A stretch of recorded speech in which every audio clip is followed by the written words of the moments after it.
Halo, saya Besa Putra. Di video kali ini saya akan menceritakan alur cerita yang diangkat dari kisah nyata, sebuah film dengan judul Remember the Titans. Semoga cara saya bercerita bisa menghibur kalian semua dan langsung aja kita masuk ke alur ceritanya.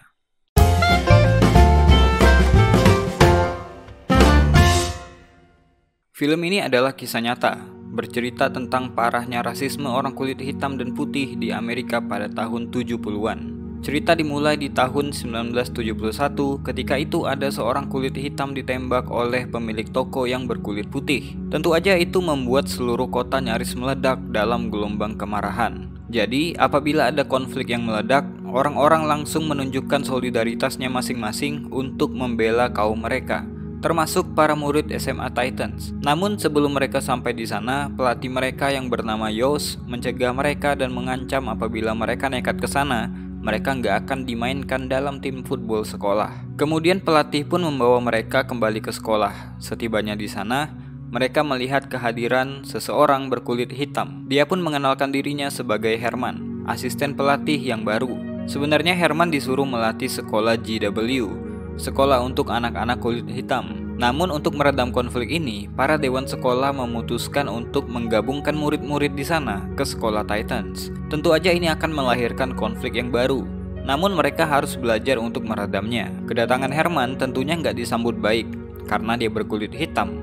Tapi karena ini keputusan dewan sekolah, mereka nggak punya pilihan. Untuk mengemban tugas ini, Herman dan keluarganya pun pindah dari California ke Virginia, di mana di sana orang kulit hitam nggak pernah dapat hak mereka kecuali penghinaan dan keputusasaan. Posisi Herman pun dibuat sulit ketika salah satu anggota dewan sekolah mendatanginya dan mengabarkan kalau dia akan menjadi kepala pelatih di SMA Titans menggantikan pelatih Yos. Tentu aja kabar ini menjadi angin segar buat para orang kulit hitam. Dengan dipilihnya Herman sebagai pelatih kepala di SMA Titans, tentu aja akan membuka kesempatan untuk anak-anak kulit hitam mendapatkan tempat di tim football. Football di kala itu adalah sebuah hal yang terpenting bagi mereka. Kabar ini pun sampai juga di telinga pelatih Yos. Dia kaget posisinya diambil alih oleh orang lain, apalagi itu adalah orang kulit hitam. Cheryl pun kecewa, karena itu bisa menyulitkan ayahnya untuk mendapatkan gelar Hall of Fame sebagai pelatih terbaik. Tentu aja pelatih Yos juga kecewa, padahal dia bisa membawa tim footballnya meraih kemenangan berturut-turut. Namun, karena penggabungan sekolah ini, dewan sekolah berpikir untuk memberikan posisi kepala pelatih kepada Herman. Pada malam harinya, Herman mendatangi rumah Yos.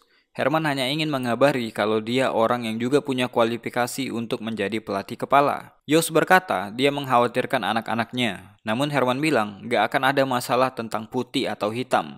Pemain terbaik akan tetap dimainkan. Herman juga menawarkan Yos untuk menjadi asisten pelatih, menjadi koordinator bagian pertahanan. Namun Yos nggak mau bekerja menjadi bawahan Herman dan menghentikan pembicaraan pada malam itu. Di lain waktu, Yos mengumumkan kepada orang tua dan anak-anak tim footballnya bahwa dia akan mengambil cuti setahun dan pindah ke London untuk menjadi kepala pelatih SMA di sana. Namun keputusan itu mendapatkan pertentangan dari para orang tua dan murid. Mereka nggak sudi dilatih sama pencuri yang mengambil posisi pelatih Yos. Mereka pun berkata bahwa mereka nggak akan bermain jika bukan pelatih Yos yang melatih mereka. Karena hal itu, Yos pun memutuskan untuk menerima tawaran Herman untuk menjadi asisten pelatih demi supaya anak-anaknya tetap bermain. Di lain hari, sebelum sekolah dimulai, Herman mengumpulkan semua murid-murid yang akan bergabung di tim football sekolah. Herman akan mengajak mereka semua untuk masuk ke dalam camp pelatihan. Jika mereka bertahan di camp, maka mereka akan masuk ke dalam tim. Ketika mereka lagi di absen, datanglah seorang anak kulit putih bernama Lastik masuk ke sana. Karena dia satu-satunya anak kulit putih, tentu aja dia mendapatkan pandangan yang sinis dari anak-anak lain. Kemudian, gak lama setelah itu, Yos dan anak-anak lain pun datang, masuk ke dalam aula. Herman gak terima cara Yos menginterupsi rapat perdananya dengan para tim. Ini udah jadi timku sekarang, kata Herman. Yos pun mengabari kalau dia setuju untuk jadi asisten pelatih dan mengurus bagian pertahanan. Walau ada ketegangan di antara mereka, namun mereka berhasil memperoleh kesepakatan. Hari pelatihan pun tiba. Herman, Yos, dan pelatih lainnya datang pagi-pagi untuk berangkat. Begitu juga para orang tua yang mengantar anak-anaknya sebelum mereka pergi ke camp. Sebelum berangkat, seorang anak bernama Gary dan temannya Ray mendatangi Herman. Gary sok mengatur-atur para pemain dan berkata nggak membutuhkan satu orang kulit hitam pun di bagian pertahanan. Herman pun menanggapinya dengan ejekan yang bisa didengar semua orang di sana. Kemudian Herman pun berbicara dengan serius kepada Gary dan berhasil menunjukkan siapa bosnya. Herman menyadari ada hal yang harus dia lakukan sebelum memulai camp. Jadi dia menyuruh semua anggota tim untuk turun dari bis dan mengumpulkannya di luar. Herman memasangkan anak kulit hitam dan anak kulit putih duduk bersama di dalam bis. Gak hanya itu, mereka juga akan berada di kamar yang sama selama berada di camp. Bis yang tadinya diisi dengan anak-anak sesuai dengan warna kulitnya, sekarang jadi bercampur baur. Baru aja sampai di camp, Gary dan Julius yang jadi teman sekamar pun udah berdebat dan berkelahi. Hal itu pun memancing para anggota lain berkelahi juga di dalam kamar. Setelah kejadian itu, mereka diceramahi oleh Herman. Kalau punya amarah, itu bagus. Kalau kalian bertindak agresif, itu juga bagus dan kalian membutuhkannya. Tapi football adalah tentang mengontrol emosi, mengalihkannya untuk jadi keuntungan tim, dan untuk meraih kesempurnaan. Ini adalah program sekolah, jadi aku nggak akan pernah membuang pemainku selama mereka datang untuk bermain untukku. Ketika kalian pakai seragam Titans kalian, sebaiknya kalian bekerja keras. Kita akan jadi sempurna, kata Herman. Latihan pun dimulai. Herman melatih para penyerang, sedangkan Yos melatih para pemain bertahan. Cara melatih Herman bisa dibilang keras banget. Hal itu bertolak belakang dengan apa yang dipikirkan Yos. Tensi antara anak kulit hitam dan putih belum mereda di hari-hari awal camp. Lastik yang duduk bersama dengan kulit hitam pun dipertanyakan dan dianggap sebagai pengkhianat. Padahal Lastik hanya ingin berteman dengan siapapun. Ketegangan juga ada di meja para pelatih. Ketika Yos memberikan salah satu strategi serang yang biasa dia pakai, Herman malah menolaknya dan berkata, "Kau urus saja pertahananmu, aku akan mengurus bagian serang," kata Herman. Kemudian Herman memanggil Lastik ke depan. Herman bertanya, apa yang Lastik ketahui tentang anak kulit hitam yang jadi teman sekamarnya. Lastik pun dengan lantang menyebutkan yang dia ketahui tentang Blue, teman sekamarnya. Dia juga mengetahui beberapa hal tentang Rev, dan mereka juga punya selera musik yang sama. Lastik adalah contoh yang bagus untuk teman-temannya. Jadi Herman pun menanyakan apakah yang lain bisa menceritakan tentang rekan sekamarnya, tapi sayangnya nggak ada yang menjawab. Jadi Herman pun menyuruh mereka untuk menghabiskan waktu setiap hari untuk mengenal teman sekamarnya, apa yang dia suka, apa yang dia nggak suka, dan itu harus dilaporkan ke Herman setiap hari. Sampai itu semua dilakukan, aku akan menambah porsi latihan kalian jadi 3 kali sehari. Kalau kalian tetap nggak peduli dengan hal ini, aku tambah jadi 4 kali sehari. Begitu kata Herman. Mereka pun walau dengan terpaksa berusaha untuk saling kenal satu dengan yang lain. Sesi latihan pun masih belum mendapatkan ritmenya. Masing-masing dari mereka masih nggak mau menyerang sesama mereka. Gary sebagai kapten pun sempat menyalahkan Julius yang nggak becus dalam bertahan. Mereka pun berkelahi di tengah lapangan. Herman yang melihat itu pun marah dan menghukum mereka melakukan up and down. Pelatih Yos pun berkata kepada Herman bahwa ada batas yang jelas antara kuat dan gila, dan Herman gak berada di antaranya, kata Yos. Herman pun mengistirahatkan mereka yang dari tadi gak mendapatkan istirahat minum. Ketika mau minum, mereka malah bertengkar lagi karena saling gak mau mengantri. Setelah sesi latihan, Julius dan Gary terlibat adu mulut. Mereka sama-sama menyalahkan apa yang terjadi di sesi latihan tadi. Padahal mereka sama-sama tahu bahwa orang-orang mereka masih nggak peduli untuk melindungi rekan satu tim karena perbedaan warna kulit. Kulit putih nggak mau melakukan pertahanan kalau kulit hitam yang diserang. Begitu juga sebaliknya. Hanya saja mereka masih egois untuk mengakuinya. Jam 3 pagi, Herman membangunkan mereka semua untuk lari. Pelatih Yos berkata, kita ini tim football, bukan angkatan laut. Tapi Herman tetap dengan program latihannya dan menyuruh mereka untuk lari. Mereka pun lari sampai pagi hari. Herman pun memberhentikan mereka di sebuah makam, di mana orang-orang yang mati akibat perang Gettysburg dimakamkan. Herman menceritakan tentang perang tersebut, perang yang disulut karena kebencian terhadap ras lain, seperti yang mereka alami hari ini. Perang yang menewaskan puluhan ribu orang. Kita belajar dari orang-orang mati, kata Herman. Jika kita nggak bersatu sekarang, di tempat kematian ini, kita juga akan dihancurkan, kata Herman. Aku nggak peduli kalau kalian nggak saling suka, tapi kalian akan saling menghormati satu sama lain dan kita akan coba belajar memainkan permainan ini layaknya laki-laki sejati, kata Herman. Sesi latihan pun dimulai pada malam hari. Seperti biasa, Ray nggak mau melakukan blok dengan serius karena nggak mau melindungi orang kulit hitam. Melihat hal itu pun, Gary memarahinya. Hal yang pertama kali terjadi.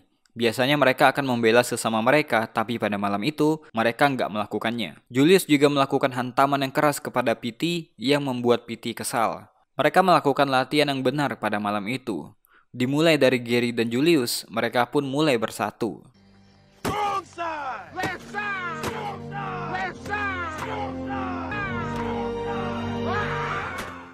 Sesi latihan selanjutnya pun jadi benar-benar sesi yang selama ini Herman dan Yos harapkan.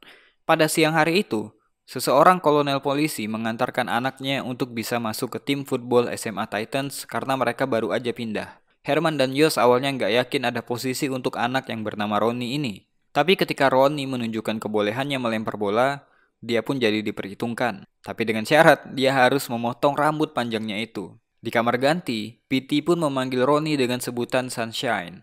Untungnya Ronnie nggak marah, malah nggak masalah dengan panggilan itu. Blue pun berkata bahwa dia suka dengan Ronnie yang berambut panjang, mengingatkannya dengan ibunya Gary. Blue membuat lelucon yang membuat Gary marah.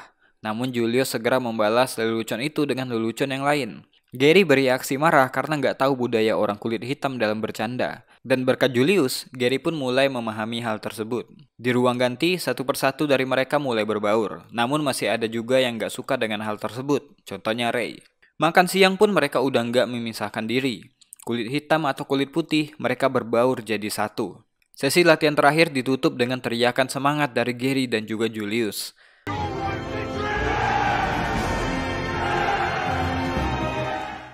Orang tua pun heran dengan perubahan yang terjadi di tim football ini.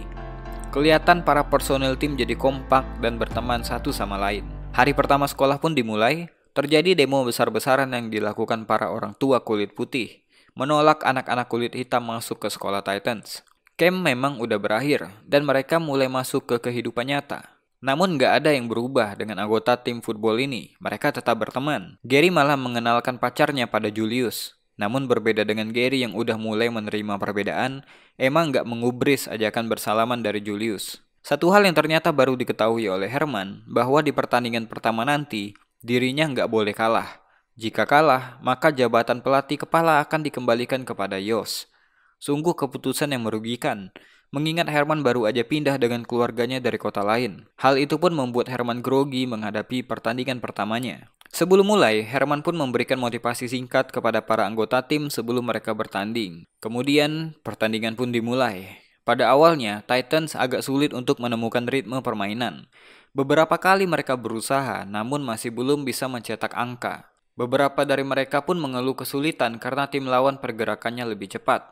Termasuk PT, yang gak tahan dengan makian rasis yang dia hadapi. Dia pun ditarik keluar lapangan oleh Herman. Melihat hal itu, Yos pun menghampiri PT dan menyuruh PT bermain untuknya sebagai pemain bertahan. PT nggak yakin bisa melakukannya karena dia adalah penyerang. Tapi Yos meyakinkan PT untuk menghadang salah satu pemain lawan yang merepotkan. PT pun kemudian masuk menggantikan Alan. Gak disangka dengan masuknya PT sebagai pemain bertahan, mengubah permainan tim Titans dan mereka pun berhasil mencetak angka dan memenangkan pertandingan. Pada malam hari, selesai pertandingan pun, mereka pergi bersama.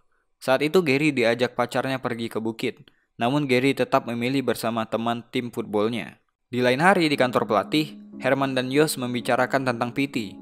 Herman gak terima Yos memasukkan PT sebagai pemain bertahan karena Herman menganggap Yos menentang otoritasnya di depan para pemain. Herman merasa Yos membuat wibawanya hilang. Yos berkata dia hanya mencoba memberitahu mereka cara menghadapi kritik publik. Tapi menurut Herman, Yos sama sekali nggak membantu apa-apa dengan memanjakan mereka. Karena mereka anak kulit hitam. Mereka harus menerima kenyataan. Memanjakan mereka hanya akan melumpuhkan mereka dari kenyataan hidup, kata Herman. Pertemanan Julius dan Gary semakin akrab. Suatu hari, Julius mengundang Gary untuk bermain basket di daerahnya. Namun ibu Gary nggak setuju dan menyuruh Gary untuk tetap datang ke gereja bersamanya. Walaupun Gary memohon kepada ibunya untuk mengenal Julius, namun ibunya menolak. Titans pun menghadapi pertandingan kedua mereka. Walau lawan mereka kelihatan gak ada hati dan bermain sangat brutal, untungnya mereka berhasil memenangkan pertandingan. Keesokan harinya, Herman mengajak anaknya Nicky untuk datang ke rumah Yos. Sementara Nicky bermain dengan Cheryl, Herman bertemu dengan Yos, membicarakan pertandingan kemarin dan menganalisanya. Herman memberikan sebuah strategi untuk menghadapi pertandingan selanjutnya dan juga berkata pada Yos jika ingin mengajak Cheryl untuk bermain di rumahnya, Herman dan keluarganya akan sangat senang. Sementara itu, di sekolah ketika PT berbicara dengan cewek-cewek kulit putih, dia mendapatkan teguran dari murid lain. Perkelahian antara kulit putih dan hitam pun terjadi lagi. Untungnya ada Gary dan Julius yang berhasil menengahi mereka. Pada malam hari, beberapa dari anggota tim berinisiatif untuk mengumpulkan semua pemain di lapangan olahraga. Mereka bertemu untuk mengingatkan bahwa mereka nggak bisa terpecah belah karena opini publik. Mereka memang udah memenangkan beberapa pertandingan. Mereka juga menghabiskan waktu bersama di camp. Tapi opini publik yang berkata bahwa mereka nggak bisa bersama, itu yang harus dibuang jauh-jauh. Karena pertemuan itu, mereka pun jadi lebih kompak lagi antara satu dengan yang lain. Ketika menghadapi game ketiga, Blue pun mengabari kepada pelatih bahwa di pertandingan itu mereka akan melakukan pemanasan yang berbeda dari biasanya.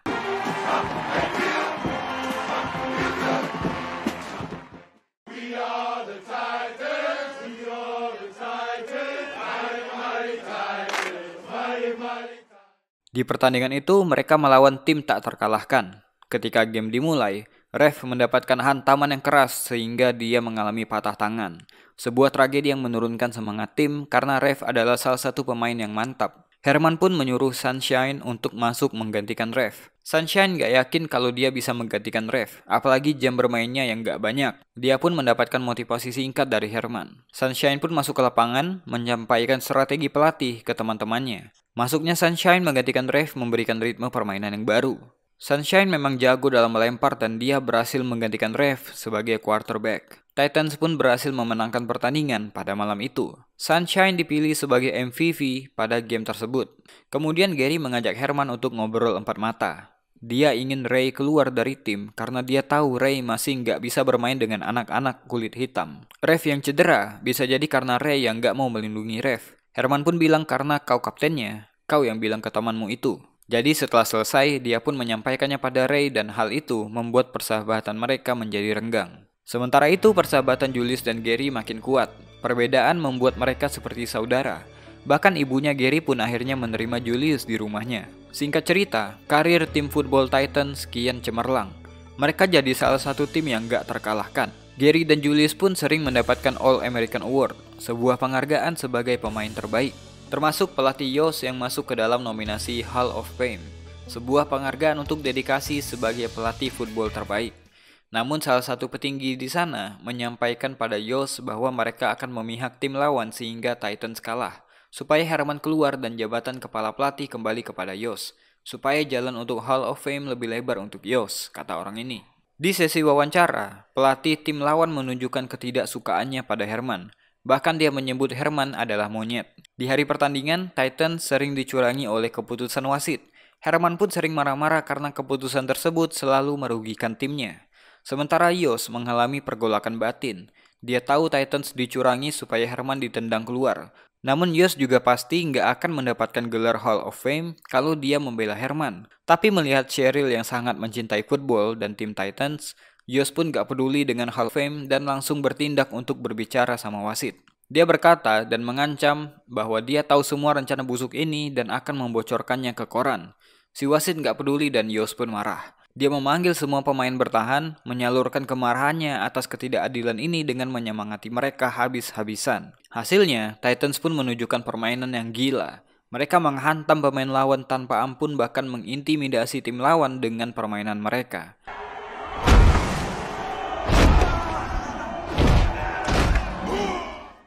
Hasilnya, Titans memenangkan pertandingan pada malam itu dan akan mewakili Virginia di kejuaraan antar negara bagian. Yost saat itu langsung dikabari kalau dia kehilangan penghargaan Hall of Fame-nya. Di akhir pertandingan, Herman memberikan pisang pada pelatih lawan yang menyebut Herman sebagai monyet di TV. Titans pun merayakan kemenangan mereka. Semua tim bergembira atas kemenangan ini. Di rumahnya, Herman disambut dengan tepuk tangan dari tetangganya.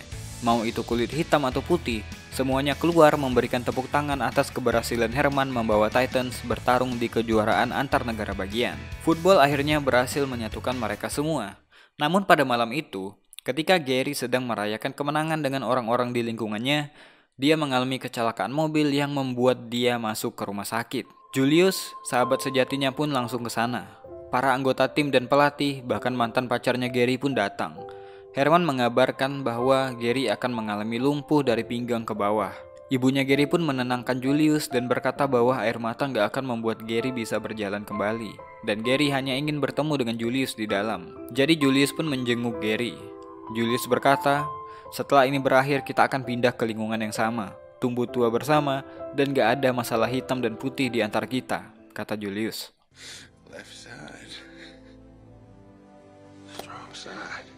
Teman-temannya pun menyemangati Gary, termasuk Yos. Gary bilang dia udah membaca beberapa artikel tentang orang-orang dengan kursi roda, dan Gary nggak akan putus asa di bidang olahraga. Dia berencana akan ikut Olimpiade untuk disabilitas. Pertandingan kejuaraan antar negara pun dimulai. Tim Titans akan melawan tim Marshall dengan pelatihnya yang udah melegenda di dunia football. Ibunya Gary pun datang ke pertandingan tersebut dan disambut dengan tepuk tangan oleh para pendukung Titans. Mereka memberikan apresiasi sambil meneriakkan nama Gary. Di lapangan, Julius dihampiri oleh Emma, mantan pacarnya Gary yang pada waktu di sekolah menolak untuk menyalami Julius. Di lapangan, Emma menyalami Julius dan berkata good luck kepadanya. Pertandingan pun dimulai. Menghadapi tim Marshall dengan pelatihnya yang legend, membuat tim Titans kewalahan. Strategi yang mereka pakai sangat berbeda dengan lawan-lawan mereka sebelumnya. Permainan mereka pun lebih bagus dari tim Titans. Sekuat apapun mereka berusaha, mereka selalu gagal mencetak angka. Bahkan di babak pertama, mereka ketinggalan 7 angka dari tim Marshall.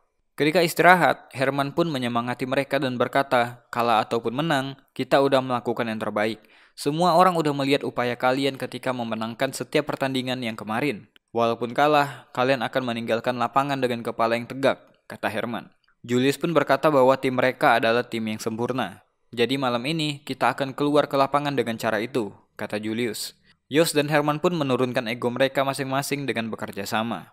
Gak ada lagi kerja terpisah, saat itu mereka bergerak untuk tujuan yang satu. Babak kedua pun dimulai. Tim Titans mulai menunjukkan ritme permainan mereka dan mengejar ketertinggalan dari 7-0 menjadi 7-3. Pertandingan pun tinggal menyisakan kuarter terakhir. Tim lawan hanya perlu mempertahankan bola untuk menang, sedangkan tim Titans butuh touchdown untuk memenangkan pertandingan. Yos memberikan saran kepada Herman bahwa mereka harus memberikan sesuatu yang gak terduga karena tim lawan selalu bisa menembus sisi kuat pertahanan mereka. Gak kayak biasanya, kali itu Herman mendengarkan saran tersebut. Herman pun menyuruh ref untuk masuk dan melakukan strategi pengalihan. Tangan ref memang cedera, tapi dia siap untuk berlari.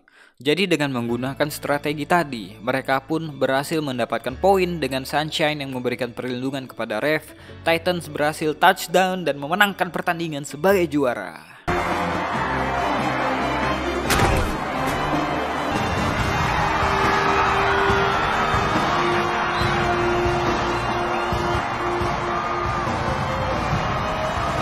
You were the right man for the job, coach. Your Hall of Fame in my book.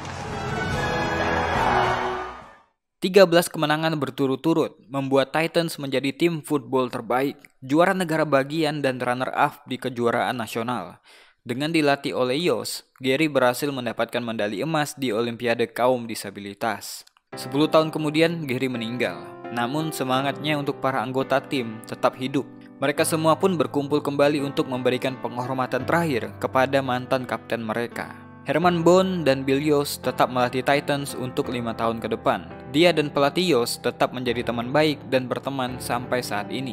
Julius dan Gary pun tetap menjalin pertemanan sampai akhirnya Gary meninggal. Film ini mengajarkan, banyak yang bilang bahwa bersatu dalam perbedaan gak akan pernah berhasil menemukan tujuan bersama. Hitam dan putih, suku ini dan suku itu, agama ini dan agama itu, orang asli atau orang pendatang. Tapi ada cara-cara untuk menghasilkan nilai-nilai positif demi kepentingan bersama. Jangan pernah nilai seseorang dari fisiknya, karena nggak menarik dipandang mata atau berbeda dengan kita, bukan berarti kita lebih baik. Tuhan menciptakan keberagaman, pastinya dengan tujuan yang mulia. Fisik bukanlah penentu segalanya dan perbedaan bukanlah menjadi penghalang untuk sama-sama menggapai prestasi. Mungkin itu aja buat video kali ini. Kalau kalian suka dengan cerita kayak gini, silahkan subscribe dan di-share. Saya Besa Putra, to be continue. Jangan bosan jadi orang baik.